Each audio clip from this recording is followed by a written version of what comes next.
Salut, c'est Mike. Aujourd'hui, une petite vidéo sur comment connecter des systèmes différents entre eux. Je reçois souvent la question, je t'explique tout. Allez, c'est parti.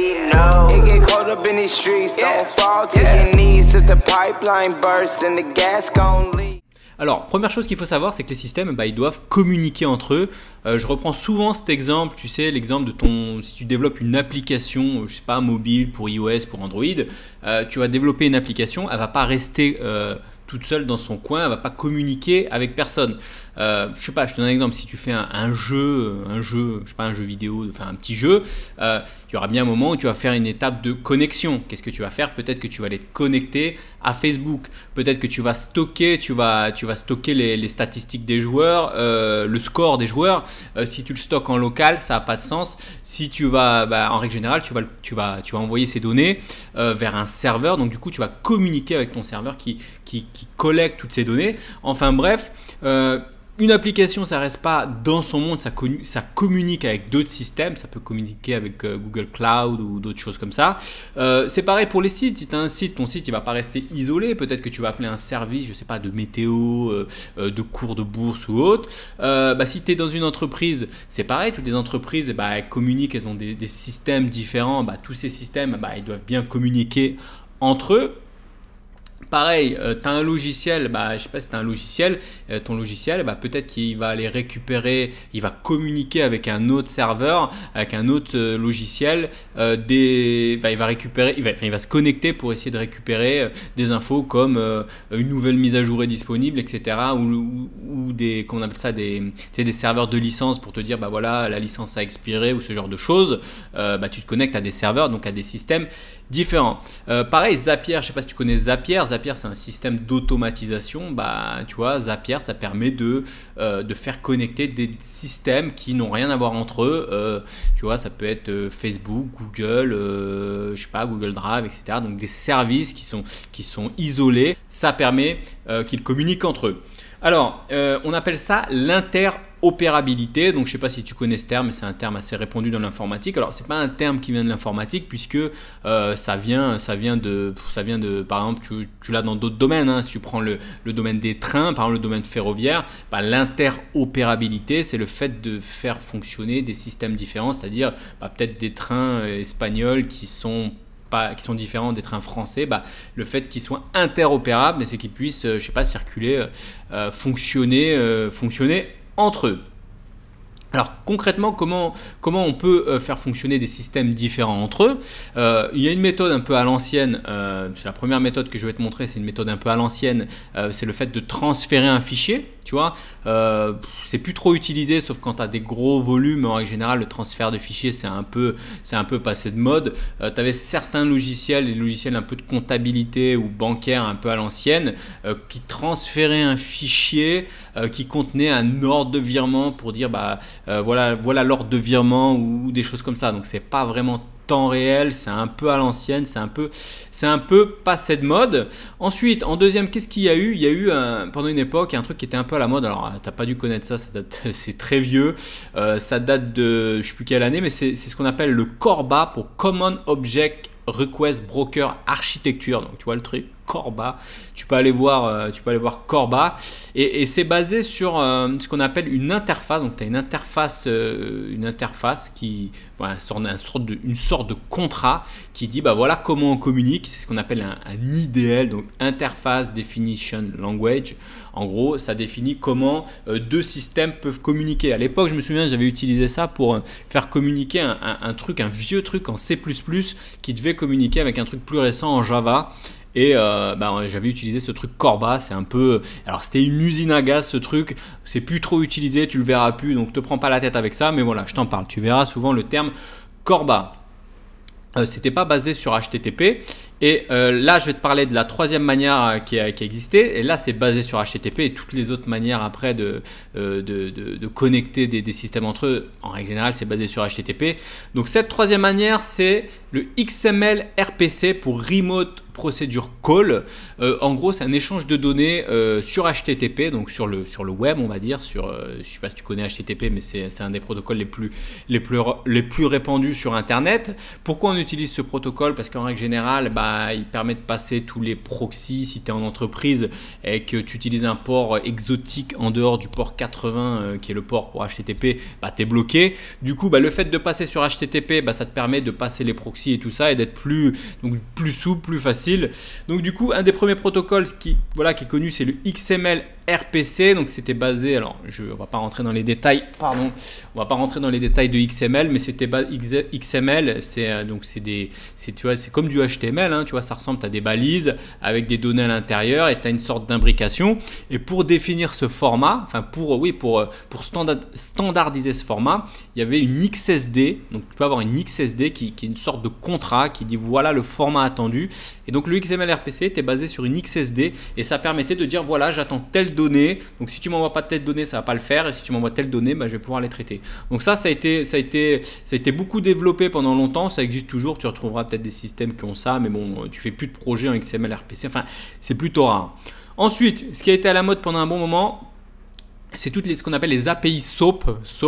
Alors je sais plus ce que ça veut dire, Simple Object Access Protocol, je crois que ça veut dire ça. Donc c'était basé sur ce qu'on appelle un WSDL. Alors c'est pareil, c'était une sorte de contrat, ça ressemblait à une XSD.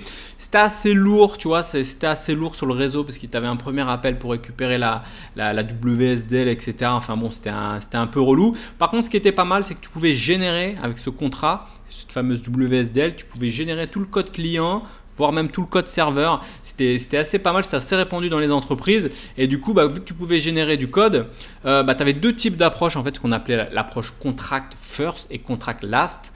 L'approche contract first, c'était tu définis ton contrat, donc tu définis le contrat d'échange de données, donc tu définissais le WSDL, et derrière, tu avais des outils qui te permettaient de générer du code client, du code serveur, etc. Ça, c'était l'approche contract first. Et ensuite, tu avais une deuxième approche qu'on appelait l'approche contract last. Ça veut dire que tu fais ton code normal, je sais pas, tu codes dans ton langage préféré, PHP, Java ou autre. Tu codes par exemple un objet, je sais pas, user, utilisateur ou autre, et derrière, bim, ça te générait ton contrat de service, la WSDL. Donc ça a été répandu pendant très longtemps. C'est un petit peu passé de mode, mais bon, c'est quand même, tu le retrouveras quand même dans de nombreux endroits. Mais voilà, c'était les API SOAP. La cinquième méthode, c'est la méthode que tu retrouves actuellement partout. Tous les gros acteurs utilisent ça. C'est ce qu'on appelle les API REST. Alors, c'est toujours basé sur le protocole HTTP et les méthodes liées au protocole HTTP, les méthodes standards, get, post, delete, etc. C'est basé sur un système de ressources compréhensibles, c'est-à-dire que les ressources, les URL, elles sont simples à comprendre. Je donne un exemple. Si tu veux accéder à un user, un utilisateur, tu fais, c'est une URL, donc HTTP, le nom de ton site, /user/1 pour accéder au user avec l'ID 1, /50 pour le user 50, etc. Donc l'idée, c'est d'avoir des ressources qui sont compréhensibles. Ensuite, c'est plus basé sur XML comme c'était à l'époque, c'est basé sur du JSON parce que c'est plus light en fait en termes de données d'échange sur le réseau. Donc le JSON c'est plus light, et puis JavaScript est très fortement lié au JSON puisque ça ressemble aux objets en JSON. Donc c'est très très utilisé. C'est basé bien sûr sur l'authentification d'HTTP, donc ce qui s'appelle les méthodes basiques ou autres. Donc tout le monde utilise ça. Je te disais, tu as Facebook, Twitter, Airbnb, Google, toutes les grosses startups maintenant utilisent ce type d'API. Pour info, je ne sais pas si tu connais, à mon avis, c'était connu pour les personnes qui développent en entreprise. C'est un service qui s'appelait APIG, donc qui permettait de déléguer toute cette gestion des API aux entreprises par une boîte externe. Donc APIG, ça a été racheté par Google récemment, il y a peut-être une année ou deux, pour 625 millions de dollars. Donc tout ça pour te dire que les API, c'est pas un petit sujet, surtout les API REST, comme permettaient de gérer APIG. Alors tout ça c'est bien, le problème c'est que c'est pas simple à s'y retrouver dans tous ces formats, toutes ces manières de communiquer des systèmes entre eux. comme tu as vu, il y a beaucoup de formats, il y a beaucoup de normes, XML, RPC, SOAP, etc. Il faut connaître aussi le protocole HTTP parce que maintenant tout est basé sur le protocole HTTP.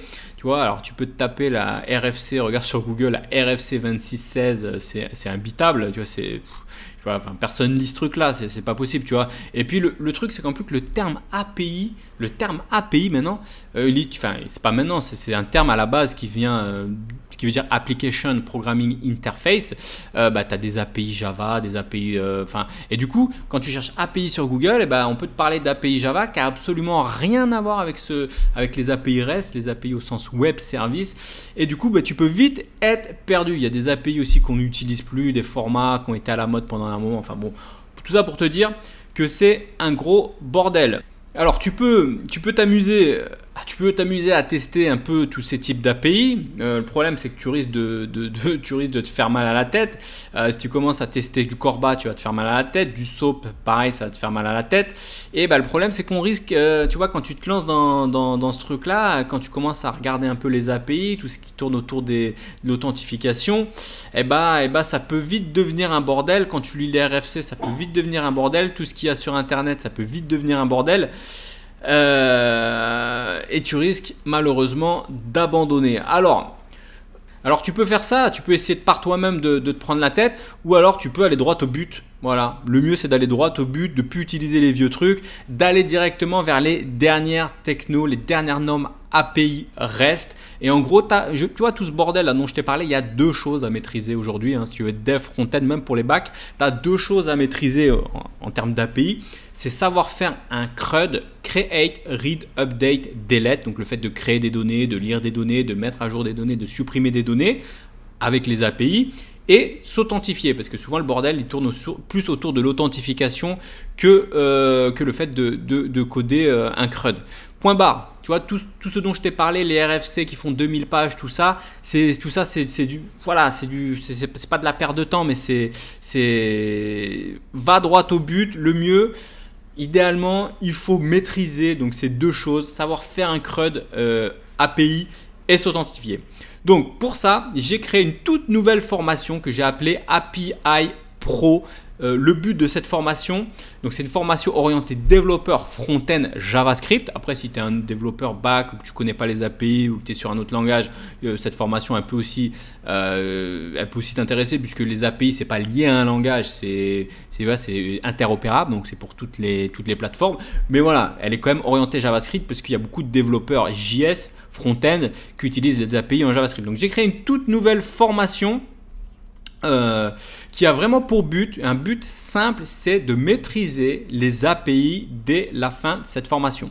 Donc dès le début de la formation, qu'est-ce qu'on va faire? On va mettre en place tous les outils, les meilleurs outils d'analyse d'API. Tu vois, on va pas coder, ça sert à rien de coder tout de suite. On va mettre en place les outils qui te permettent de tester, d'utiliser, d'être un client API de manière, c'est un outil graphique, donc il n'y a pas de code. Et du coup, ça te permet de comprendre rapidement les API, de pouvoir, si tu as envie de tester des API Google, des API Facebook, des API machin pour voir comment ça fonctionne avant même de les coder, de coder un client API. Je vais te montrer tous les outils qui permettent de faire ça. Et dès la fin de cette formation, dès que tu seras arrivé à la fin, voilà, tu seras à l'aise avec les API. Tu pourras faire un create, read, update, delete. Tu sauras gérer toutes les méthodes d'authentification, basiques, hautes, etc. Négocier les tokens, etc. Et tu tomberas plus, bien sûr, dans le fameux piège du CORS, le cross origin resource sharing que tous les développeurs que j'ai eu, et je me suis arraché les cheveux avec le Corse. Si tu connais les API, tu t'es arraché avec le Corse. Ne me mens pas, je sais que tu t'es arraché les cheveux. Tout le monde s'arrache les cheveux avec ce bip Corse, ce putain de Corse, excuse-moi, je suis obligé de te le dire. Voilà, donc je vais te montrer, tu vois, tu te prendras plus la tête avec ça, tu seras à l'aise avec ça, et du coup le Corse aura plus de secret, hein. Tu seras à l'aise avec ça. Alors, il faut vraiment que tu penses à cette compétence en mission, tu vois, tu as 90% de chance si tu es développeur front-end. Je veux dire, la première chose, si tu es développeur front-end, c'est d'apprendre un langage front-end. Ok, Mais ensuite, la deuxième chose, j'ai envie de dire, c'est d'apprendre les API. Je veux dire, maintenant, tu es développeur front-end en 2019, tu as 99% de chances d'appeler des API. Donc, autant maîtriser ça direct, autant être à l'aise avec les API direct, autant capter les API directement, tu vois. C'est un peu, moi, ça me fait penser un peu, tu vois, à Matrix. Je sais pas si tu as vu Matrix, le premier Matrix à la fin, là, quand Matrix, Neo, ou je sais plus comment il s'appelle, ouais, Neo, tu sais, quand il est dans ce fameux couloir, là, le fameux couloir de Matrix, et qui comprend comment fonctionne la Matrix, et du coup qui se met à quasiment même plus réfléchir, à se battre en regardant de côté. Là, je te mettrai peut-être la vidéo de ce truc-là.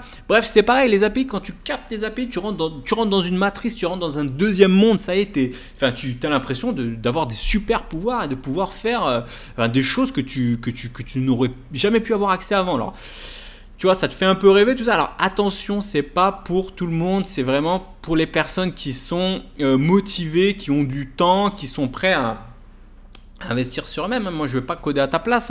Je vais te montrer comment on code, mais derrière, il faut que tu pratiques, il faut que tu aies un peu de temps. Et voilà, si tu ne pratiques pas, c'est une formation qui va te servir à rien.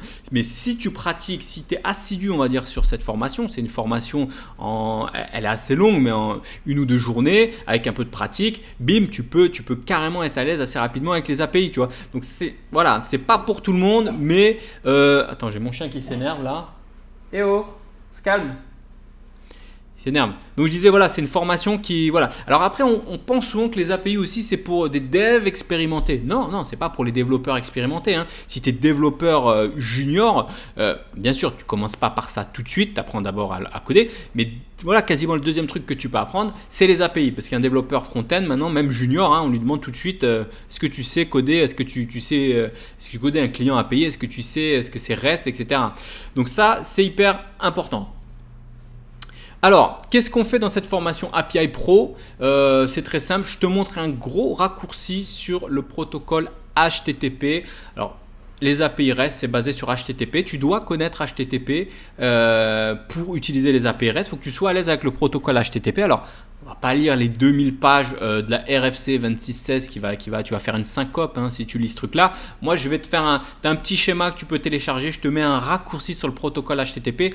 Ce que tu dois savoir, le format de requête, réponse, les méthodes, les méthodes les plus courantes, les types, MIME, etc. Cette notion d'header, on va avoir tout ça dans la partie sur HTTP. Je suis obligé de te montrer HTTP si on parle d'API. Enfin, je veux dire, tu ne fais pas une formation API sans parler d'HTTP. Donc, je vais te mettre un raccourci sur HTTP. Ce que tu dois savoir sur HTTP, on va pas, voilà, le truc c'est pas de devenir ingénieur système réseau HTTP, tu vois. Le but c'est que tu sois à l'aise avec HTTP, tu vois comment ça marche. Ensuite, je vais te montrer la philosophie d'Ajax. Tu verras que Ajax c'est pour Asynchronous JavaScript Action XML, où j'ai plus le truc exact, mais c'est un terme que tu verras souvent et c'est très utilisé en tant que dev front-end. Donc, je vais te montrer ce que c'est et je te parlerai de ça. Ensuite, je vais te parler des différents types d'API. On verra les API, les web services, SOAP, etc. pour que tu sois. L'idée, c'est que tu ne perds pas du temps à utiliser des standards qui sont plus à jour. L'idée, c'est que tu sois directement opérationnel avec les derniers types d'API et que tu saches reconnaître ce qui fait partie du standard REST et ce qui ne fait pas partie du standard REST. Qu'est-ce qu'on va faire? On va utiliser tous les outils modernes d'analyse d'API, tout ce que tu retrouves en entreprise. Bien sûr, c'est pas un truc que si tu fais le site web du coin, là, le site web, le boulanger du coin, tu t'en fous. Là, je vais te montrer tous les outils sérieux si tu es dev front-end en mission, que tu vas devoir forcément utiliser ces outils-là. Donc, on va tout de suite les mettre en place. C'est pas compliqué, c'est gratuit, il n'y a pas de souci. C'est facile à utiliser, mais il faut les connaître. Si tu les connais pas, tu vas galérer, tu vas te faire chier pour rien. Je vais ensuite te montrer. Alors, ça, c'est un outil mais magique. C'est un truc de fou. Je l'ai découvert il n'y a pas si longtemps que ça. Avant, je me cassais la tête à analyser le format d'échange d'API, enfin les headers, le body, le machin. Là, l'idée c'est tu vas sur n'importe quel site, tu vois une API qui traîne, tu fais clic droit sous Google, tu peux récupérer un petit bout de code, tu le mets dans cet outil, ça te génère ton client, peu importe le langage, JavaScript, Python, Node, Curl, PHP, enfin peu importe. Moi, c'est un outil que j'ai découvert il n'y a pas longtemps. C'est un outil, je l'ai appelé l'outil magique. Tu vas voir ce truc, voilà, tu dois absolument connaître ce truc. Ensuite, je vais te montrer les 4 techniques les plus courantes pour coder en JavaScript un client en JS. Alors, tu verras qu'il y a 4 techniques. Je vais te montrer les 4. Tu vois, je vais te faire un pattern, tu auras ce pattern pour toi, tu pourras l'utiliser quand tu veux, ambition ou même pour à titre perso. Je vais te montrer les 4 patterns. Je vais bien sûr te faire ma recommandation, celle que tous les développeurs un peu sérieux en JS utilisent. Je vais te montrer ça. Après ça, à toi de choisir. Tu codes comme tu veux, mais voilà, je vais te montrer les 4 techniques et la manière de traiter, on va dire, les codes réponses, les erreurs, etc. Donc je vais te montrer tout ça.